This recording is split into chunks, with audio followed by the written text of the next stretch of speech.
Freight train goes so fast. Freight train runs so fast. Now please don't tell me what train I'm on. Say, well, no, what route I'm gone. When I'm dead, won't you bury me at the end of Chestnut Street, so I can hear that number 9 just a rolling down the line.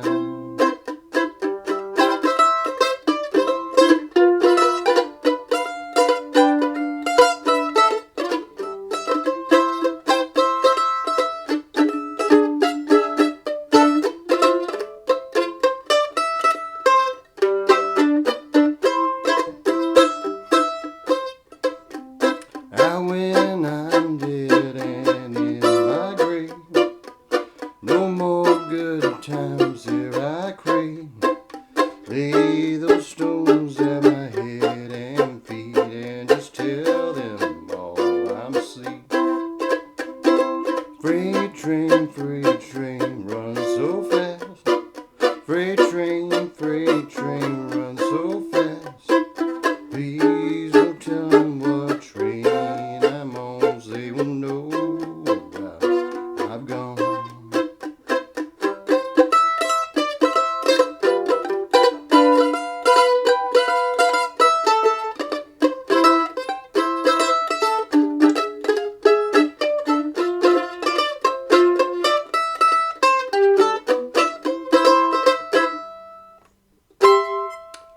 All right, freight train on the mandolin. As I said in the guitar companion to this video, this is like one of the first tunes we learned in North Carolina. This is a classic by Elizabeth Cotten.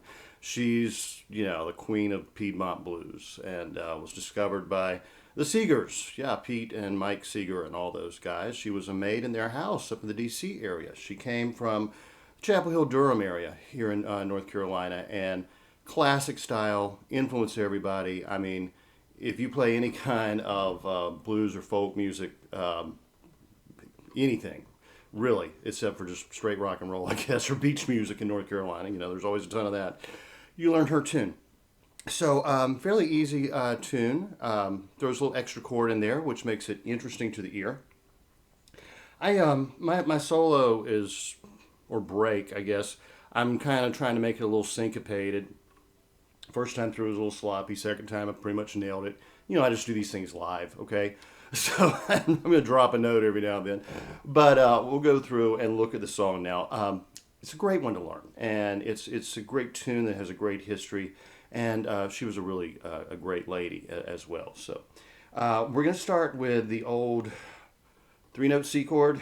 This is actually your standard C. If you were to go C, E, C, G, all right?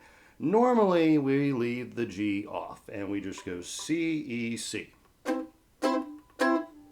And I usually play with my ring finger there, because I'm not using this pinky right here, right? So, to a G7 here. And that's, what is that? What is that? G, A, B. Yeah, that's a B there. B, F, D. Again, this is a partial chord. If I play the full chord, I would grab the G up there. So now you may want to do that if that's your thing. You may want to play a four note. To me, it's a little bright for my voice. So I'm just going to play those 3 notes. Makes it easier to move around. Back to the C. That's it, right? The only trick in there is now we're going to go to an E7.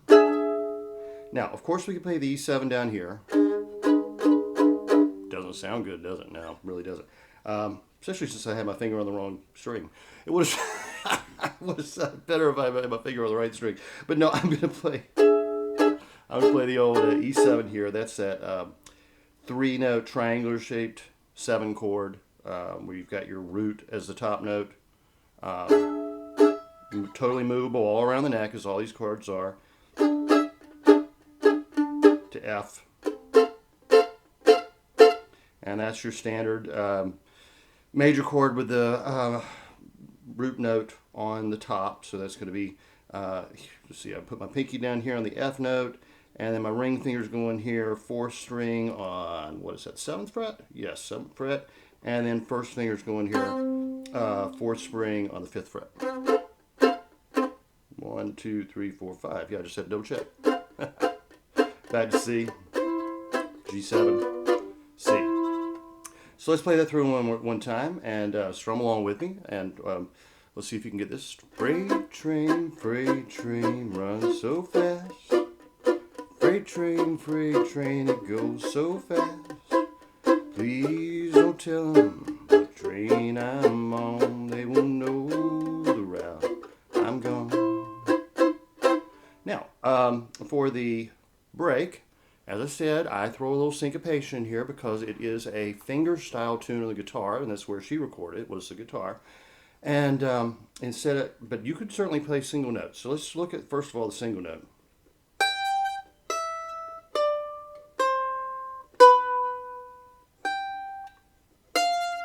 All right, what's that? G, E, D, C, B, G, F, G, F, D, no, G, F, E, D, C, G, E, E, or E, F, E, D, C, D, C, C, D, E, C, G, D, C. Okay. Now, maybe you want to play it straight like that. It sounds good, right? I mean, pretty good, right? It's just, to me, it's a little boring. Let's see.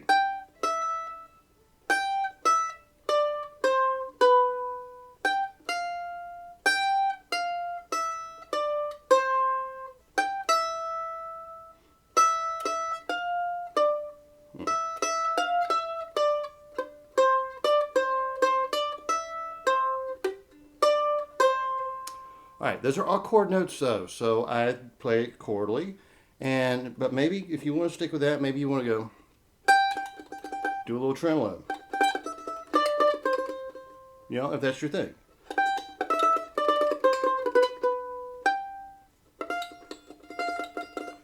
I like tremolo. Some guys absolutely hate tremolo. That's totally up to you, but I could totally see do it that way. That's a real easy way to add a little tension to it instead of just having those open quarter notes. So let's see. Yeah.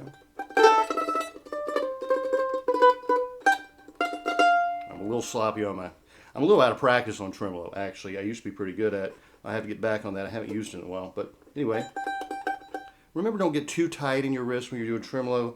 You actually want to do it almost like you're shaking out a match. So, yeah. Yeah, loosen up a little bit and you can get it a little better. Okay, so way I do it is chordally, because I like chord melody.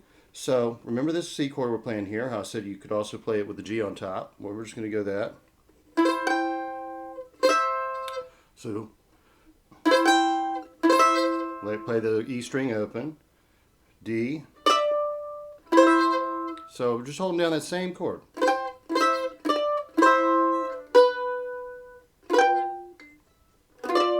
Okay, so yeah, it should have been. All right, so we have C with the G on top, open E, D, C, and now the next note is a B, which is part of the G7 chord. So we're gonna go ahead and get. So play just 2 notes of the G and then the full G7. That's the G7 with an F on top, and I'm only playing 2 notes there. I've got the F there, and I've got the I don't even know, what is that? B? No, it can't be. What? Yeah. Anyway, yeah, it's G7, so it's gonna be a B. Easier to play than to speak. Then we'll go back to here. So G, F, E open. And back to the same G7 we played when we were strumming. C. So you're back on the C chord. Now we'll go up to the E7 like we played before. F, E, D, single note on the D. So, or of course you could go bit twofold. If you want to play that same chord shape here as you would there, but I don't think it's necessary to do that. Just go F. So C, C, D, C, and then G7. So we're back to the chord of C right there. So C, E, D, no, C, D, E, C, that's G, and then that G7. Much harder to talk through than it is to actually play. And I'll show you how I did kind of syncopate it up. Because I want that kind of three-finger picking sound to match my straight pick. This, again, I play with a clear pick, so you probably can't see it. It's sort of a thick Dunlop. Gives me a good tone, or at least a tone I like. So let's see how that works.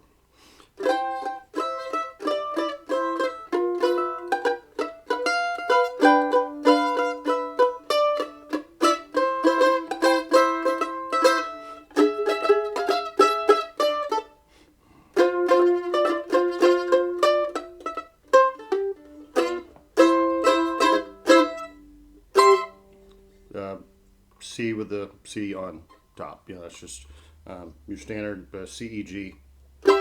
Same as that F chord we played there. Move it over and it's a C chord. So, again, as always, play it how you like. That's the way I like it, and it's challenging. I don't actually always hit it right every time, and I come up with other variations, like when I make a mistake. But I like to kind of challenge myself. That's part of the fun of playing. Again, I guess I'm a little different than a lot of mandolin players, and I'm not like real rigid about things. I'm very laid back. That doesn't tend to be a mandolin player's characteristic, actually, except for Jethro Burns. And of course, he was such a phenomenally talented genius. He could laugh and joke the whole time through his playing. I guess you'd say the same of like Lonzo and Oscar. I mean, those kinds of guys. But anyway, so.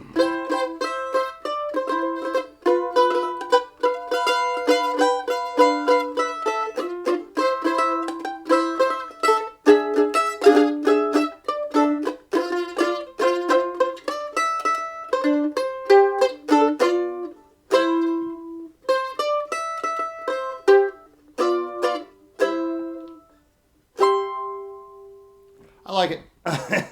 If you like it, play it that way. If you don't like it, play it the other way. Just remember to get those chords down, because so many blues are standard, just three chords. I mean, that's what rock and roll is based on, three chords. And that's, rock and roll comes from a mix of blues and country, and a lot of country songs are three chords. So she throws in that E7, and it totally changes the nature of the tune. It makes it so much more interesting. I'll strum those chords one more time, but I'm sure you got them. So C, G7, G7, C, E7, F, C, G7, C. All right, y'all, have fun with it. And if you got any questions, just send me an email. I'll be glad to chat with you about things. Have a good one. I'll talk to you next time.